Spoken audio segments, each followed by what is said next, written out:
So I wanted to talk a little bit about the business, but also wanted to talk a little bit about some passions in life. So as many of you know, I was unable to walk 18 months ago due to a back issue, but turns out bodyboarding is something I can still do. And so I have, over the last few years, really learned to love bodyboarding. Now, by no means am I a professional. I love watching the videos where they'll get pulled by the jet ski onto the wave and do a double flip and land that sucker. That is not me, but I do love the sport. And then a couple years ago, my wife and I were down in Texas, and we're like, what are we going to do for an extra day or two? So we hired an instructor to teach us how to surf. And so I am even worse at surfing than I am at bodyboarding, but I love it even more. But with surfing, I've wrapped this in plastic because there's actually wax on the board. And the reason you put wax on the board is it makes the board sticky so that you have a better probability. Lauren, you know all this, right? Yeah, why don't you get up here and show us how to surf? No, I'm just kidding. But it makes it sticky so you can stick to the board while you're trying to do your tricks in the ocean. Now, why am I bringing up bodyboarding and surfing? So many people in the web design space are absolute amateurs, like I am at bodyboarding or at surfing. But what they'll do is they'll go out and they'll say, I can build you a website. And then they go in and they say, I'm working on your website. What would you like it to say on the homepage?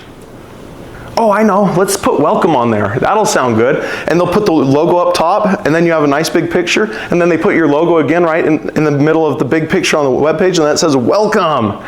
And they're like, this is a great website, and I'm gonna overcharge you for it because this is the only job I'm probably gonna get for the next 3 months, and I need to survive. And so they'll take way too much money for what they're doing.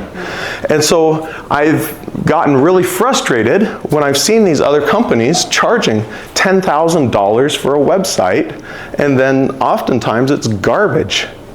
Or they'll do a really good deal and build you 2 websites for $8,000, and it's still garbage. And so rather than going to the amateurs, I invite people to come experience the difference. When we work with a company, we've figured out that we have to know your business and know your company better than you do. And once we know all about your company in a way that you don't even realize, we can extract that information very easily because we've done this for so many years. I've owned this business since 2009, and I started programming about the time I was 12 years old. So I've been in the space. We have an amazing team. We have the processes in place to where we know the questions to ask that makes it easy on you. But then it allows us to put the right content on the site so that your ideal customers really want to know more and are attracted to you, but also it repels the bad ones. So for example, one of the things we'll put on your site is 3 things that set you apart from all your competition. And we put that right up at the top of the site.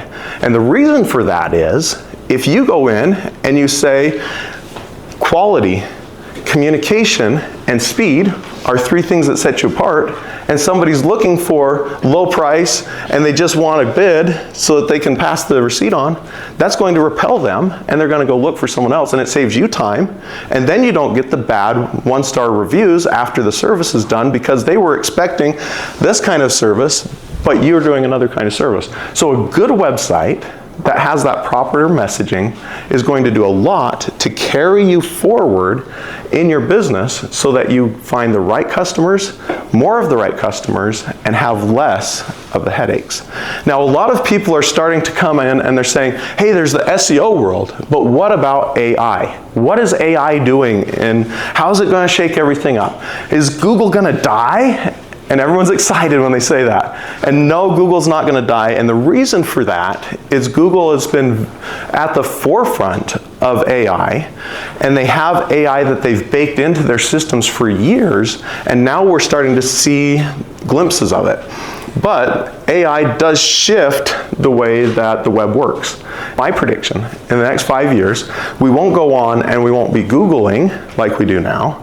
Instead, we'll say, hey, personal assistant, I've got a problem. I got a leak in my crawl space. the AI assistant will go out and it will know who you are because it is your assistant, and it will come to you and it will say, I've reviewed all of the options for local plumbers. And what I found is 10 of your friends recommend this plumber, and they also, like you, are a veteran and they donate to save puppies, and I know you care about puppies. Therefore, I would recommend that we call them. Do you want me to schedule that plumber for you? And you say, yes, please. So, in the future, if you want to thrive in the AI world, it's imperative that your website properly represents who you are as a brand. And if you don't do that, you're going to be pushed to the side, and the people who do take the time to properly represent their brand will thrive. And that's all I got, ladies and gentlemen.